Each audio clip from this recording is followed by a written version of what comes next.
Hey everybody, what's going on? My name is Dr. Boyce Watkins, and I'm a finance professor. And I'd like to talk to you guys about stories of families that started businesses and are now insanely rich. So today I want to talk a little bit about the Walton family, which actually derived from Walmart. Walmart is the largest employer on earth, and we're going to talk about that right now on the Black Financial Channel, and I hope you enjoy it.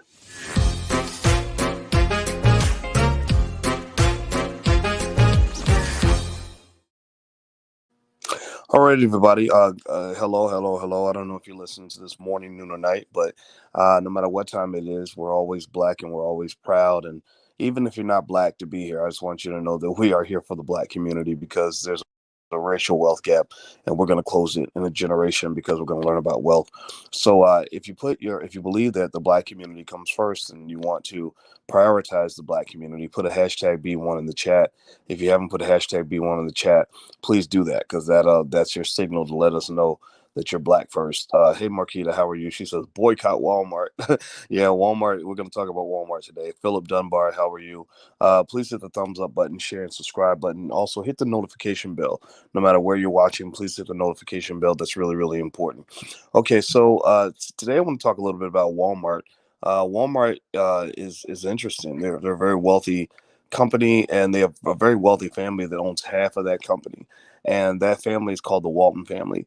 And the Walton family is insanely rich. I mean, just filthy rich. And I thought that it would be interesting to talk about this because here's the thing: they didn't start out that way. A couple generations ago, there's a guy named Sam Walton and his brother Bud.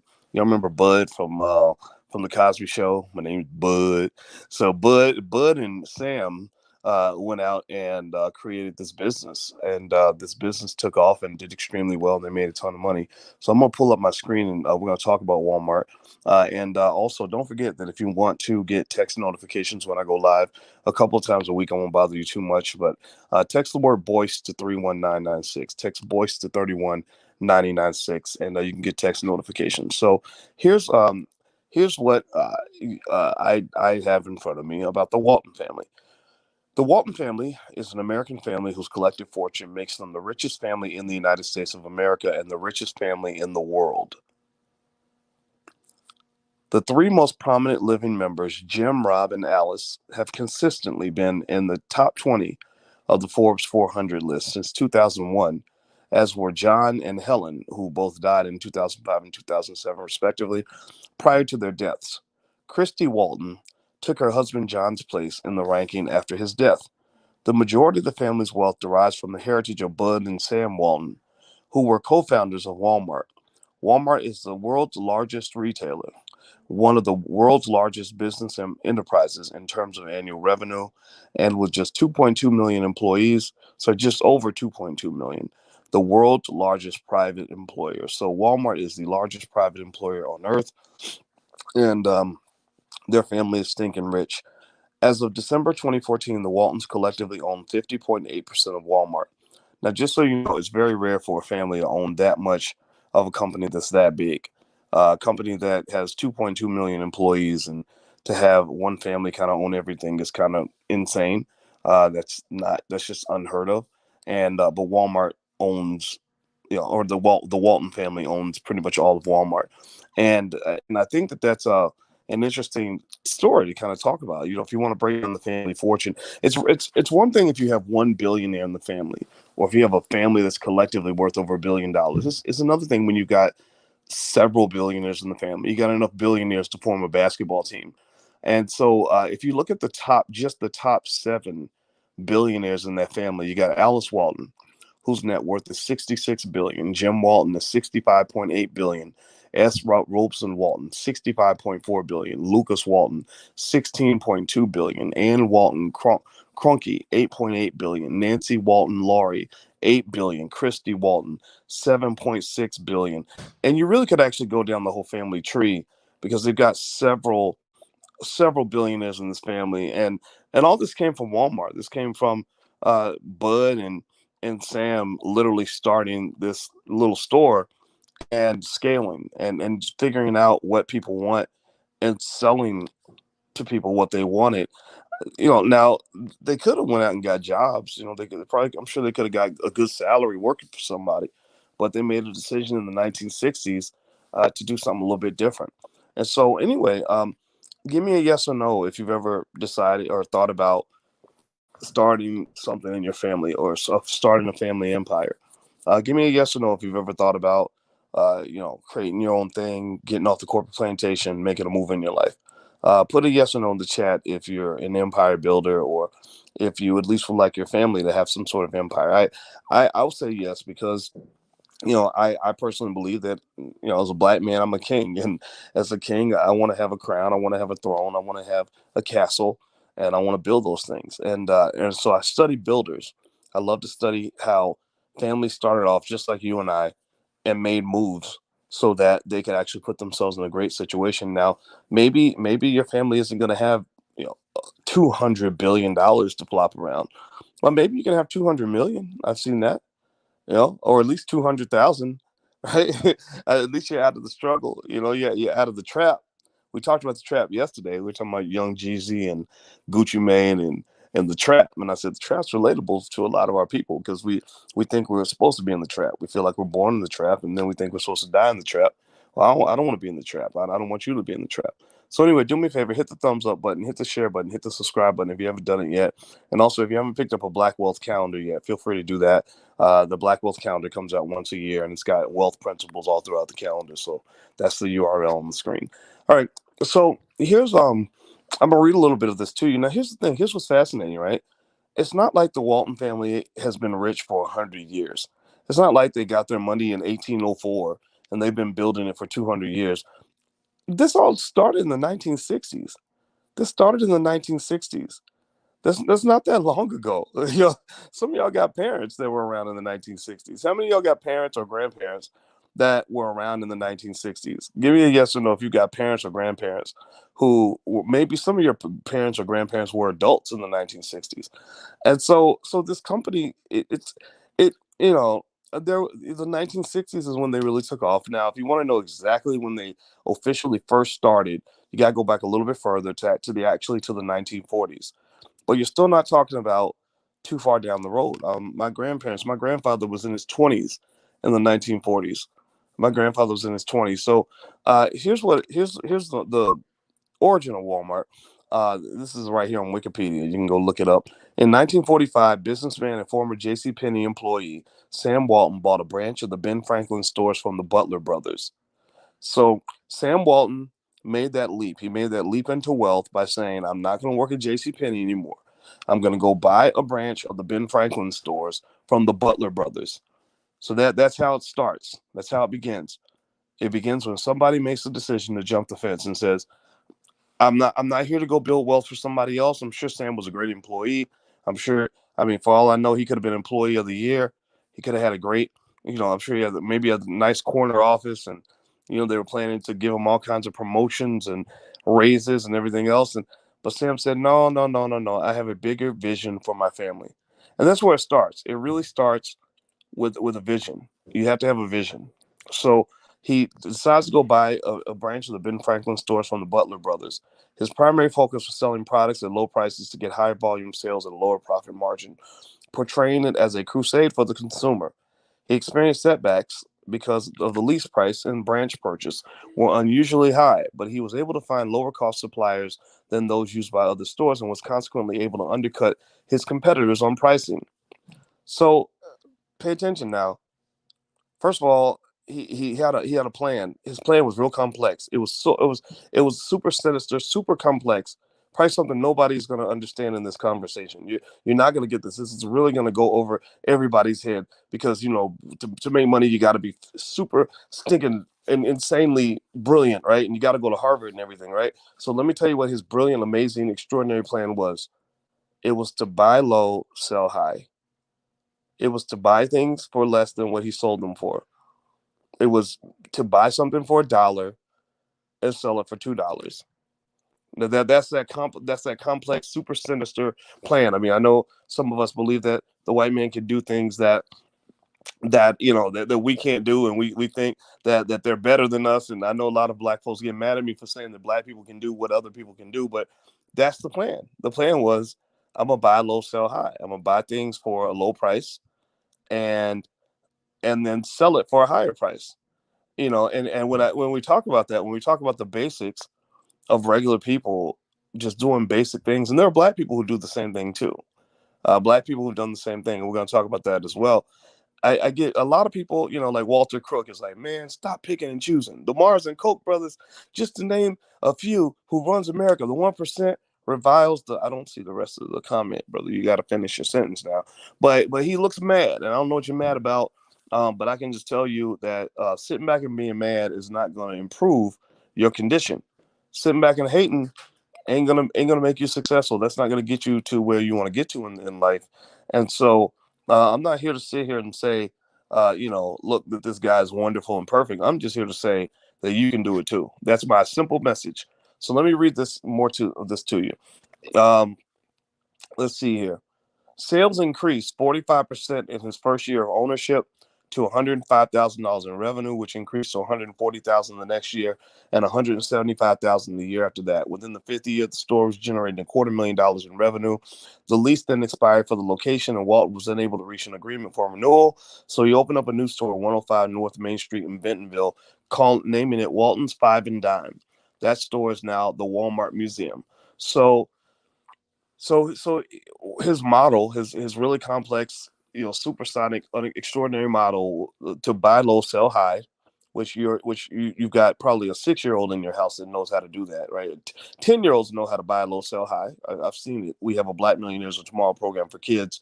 We've seen children do this. Never went to college, none of that stuff. They know how. They know that if you buy it for $1 and you sell it for $2, then you're winning. So this very complex business model of buy low, sell high generated lots of money. He was making $250,000 a year within 5 years, which was a big amount of money at that time. He was starting to get a taste of the power of economic freedom. This has happened. I've seen this happen to a lot of Black entrepreneurs as well, where once you kind of get away from your job and you have a business model that works, and you start seeing how much insane amounts, how much money you're able to make working for yourself and running your business, it's hard to go back. Like he's not going back to J.C. Penney at this point. He's not trying to go back and get a job now. He's saying, okay, let's grow this thing, let's scale this thing. Because here he had to make another decision. He could have just stayed at $250,000 a year and just said, this is where we're going to be for life. He could have just said, well, okay, we've done it, we made it, mama, I made it. We did it, right? But he didn't. He actually decided to scale that model. That's another little thing that a lot of folks do when they want to reach that millionaire billionaire status. So in 1962, Walton opened the first Walmart Discount City store at 719 West Walnut Street in Rogers, Arkansas. The building is now occupied by a hardware store and an antiques mall, while the company's store number one has since expanded to a super center several blocks west. Okay. Within its first 5 years, the company expanded to 18 stores in Arkansas and reached $9 million in sales. In 1968, it opened its first stores outside of Arkansas. The company was incorporated as Walmart Inc. on October 31st, 1969, and changed its name to Walmart Stores Incorporated in 1970. The same year, the company opened a home office and first distribution center in Bentonville, Arkansas. It had 38 stores operating with 1,500 employees and sales of $44 million. It began trading stock as a publicly held company October 1st, 1970, and was soon listed on the New York Stock Exchange. The first stock split occurred in May 1971 at a price of $47 per share. By this time, Walmart was operating in 5 states: Arkansas, Kansas, Louisiana, Missouri, and Oklahoma. It entered Tennessee in 1973 and Kentucky and Mississippi in 1974. As the company moved into Texas in 1975, there were 125 stores with 7,500 employees and total sales of $340.3 million. So here's what they figured out. Basically, what you're seeing scaling that is similar to how that virus spreads through society. It's similar to how they're gonna administer the vaccine. It's a viral effect. It's similar to how a Twitter hashtag can go viral within a day to where it's seen by millions of people. If you notice, every year this company was expanding. Every year this company was scaling. Somebody in that company was obsessed with growth. Somebody in that company said, we have something that works, and it's just like basketball. And if anybody who's ever played basketball knows that if you're trying to win a game and you know that the point guard getting the ball down to the center is going to lead to points for your team, then you keep going with what's working. You know that if you have five guys on the court and they have chemistry and they're able to actually score baskets and get you back in the game, you stick with those five guys. You know that if something's working, you double down on it.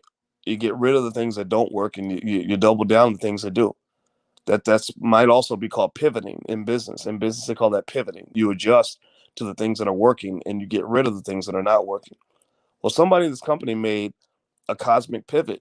Somebody in this company was obsessed with scale, obsessed with growth, and that's why the company continued to grow like a virus. So within one generation, this family now has enough billionaires in it to form a basketball team. Within one generation, this family will assuming they manage their wealth, their great grandkids will not have financial problems. This family is going to be in a really great financial position because somebody went out and took a chance. So what I'm really saying to you, and I'm really doing this conversation for the people that want to be the superheroes in your family. Everybody in your family may not be built for owning their own thing. Maybe some people just want to work for other people, and that's okay. There's nothing wrong with that. But I'm here to tell you that I believe deeply that for the ambitious black person in America and around the world, that there's a bigger reality out there for you. There's a bigger set of possibilities out there for you. And people have executed on this. Sure, yeah, they're white. Okay, great. We know this, right? We know that they're white people. And so maybe if you want to, if you somehow, believe that you can't do it because you're not white, well, maybe you can't get $200 billion like the Walton family, but maybe you can get 200 million. I mean, how much opportunity do you think you have if you're black? If you're black and you study business and you start businesses and you run your business well and you raise your family well and you make good decisions in your life. I mean, do you think you have a chance, or do you think you have no chance at all?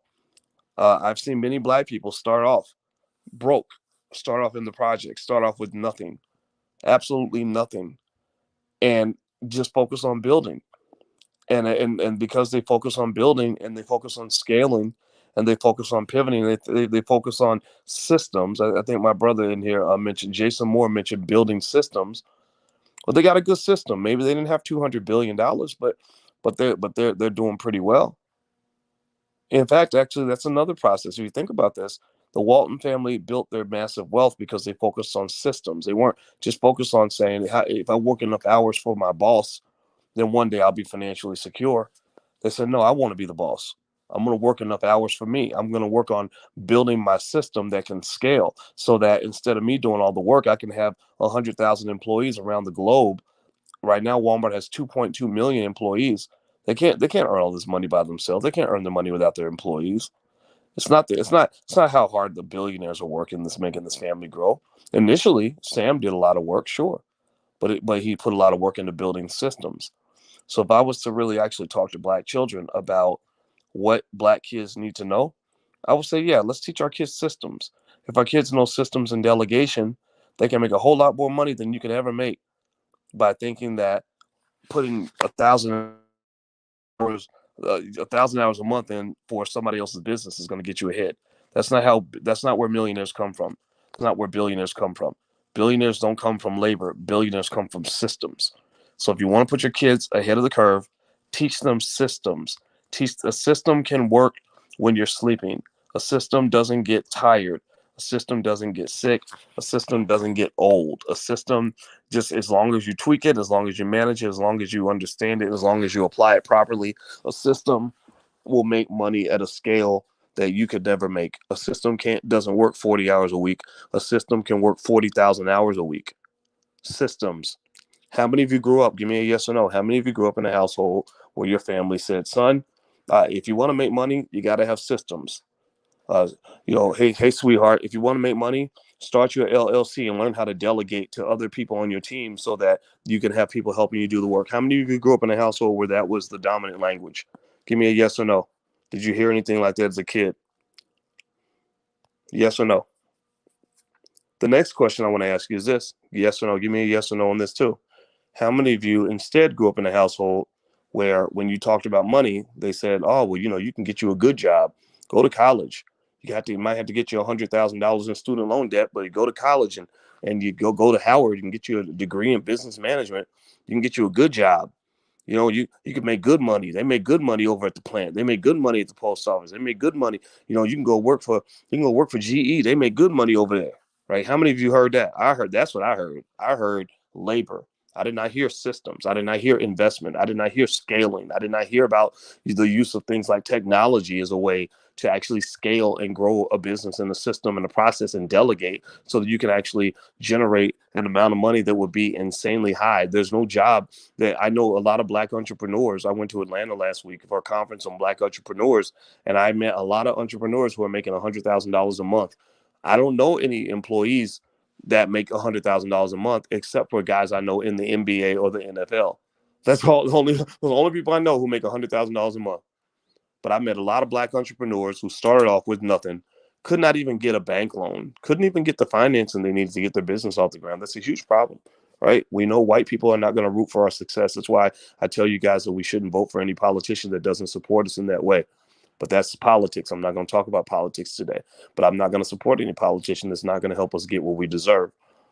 But beyond that, though, even without those things, a child who is properly trained on these things at an early age will be able to generate far more money than any employee ever could. It's about learning systems, delegation, and scaling, and all the things that were applied to allowing the Walton family to have enough billionaires to form a basketball team. Well, as I head on out of here, guys, I don't know if you guys know, we do have a Black business school for children. It's blackmillionairesoftomorrow.com. There are self-study exams. There are modules. There are cartoons and puppets that break down complex financial concepts to where even a 5-year-old can understand them. At the end, your child can print out a little degree, like almost like a college degree, that is really great for their self-esteem. If you want to go take a look, go to blackmillionairesoftomorrow.com. You can either do a lifetime option or a monthly option. If you do the monthly option, the first month is $1. So for $1, your child can learn more financial literacy than the average college-educated adult. That's the agreement that we have. That if you don't feel after your child goes through all the material that they have a higher financial literacy level than the average college-educated adult, then let us know. We will give you your $1 back. That's how good we are at what we do. Why is that important? Well, because our kids are good at basketball because they learn how to play basketball very early. Our kids are good at football because they join the Pee Wee leagues when they're 8 years old and they get obsessed with football early. Our kids know how to dance because you got 6-year-olds that are twerking on Instagram and their mamas are proud that they know how to twerk at the age of 6.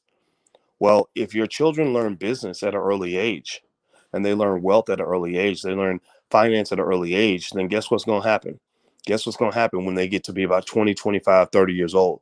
Your children will be millionaires. They won't be practicing strugglenomics. They'll be doing powernomics. They won't be talking about how hard it is to be Black. They'll talk about how blessed they are to be Black. Instead of going around saying that they can't find any opportunities, they'll actually be in a position of an economic god where they're creating opportunities for others. If you're the boss, you don't look for opportunities. You create opportunities for other people.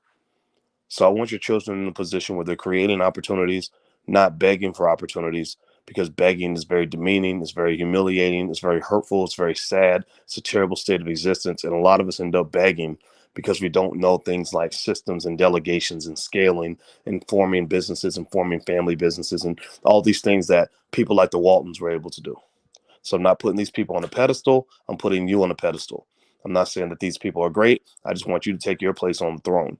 I just want you to believe in yourself and stop sitting around saying, well, because they're white, or, they're white, that's why they was able to do it. Well, that's that defeatist talk. That's not worthy of your ancestors. Your ancestors didn't die for you to walk around like a victim your whole life. Your ancestors died for you to fight for something. So at least if you're going to fight for anything, fight for your kids, please. Okay. So feel free to go take a look at the program. It's blackmillionairesoftomorrow.com. I've got to head out of here, guys. Also, don't forget, you can text the word Boyce to 31996. Text Boyce to 31996 if you'd like to get text alerts periodically when we go live. And I'm out of here. And by the way, if you happen to listen to this video live or close to the time I just recorded it, feel free, if you want to look at something for the whole family we have in the Black Business School, you can go to theblackfamilypack.com. There's a Black Family Pack where you can get a lifetime membership one time for your whole family. And it's all about the stock market. So that's another thing. If you're interested in stocks and investing, go check out the blackfamilypack.com. Feel free to do that. Okay, guys. So hit the thumbs up button, share, and subscribe button. I'm headed to across the country today. But once I get down there, I'll talk to you guys again. Thank you for listening. And I love you. And I hope you guys have a wonderful day. I'll see you soon. Bye-bye.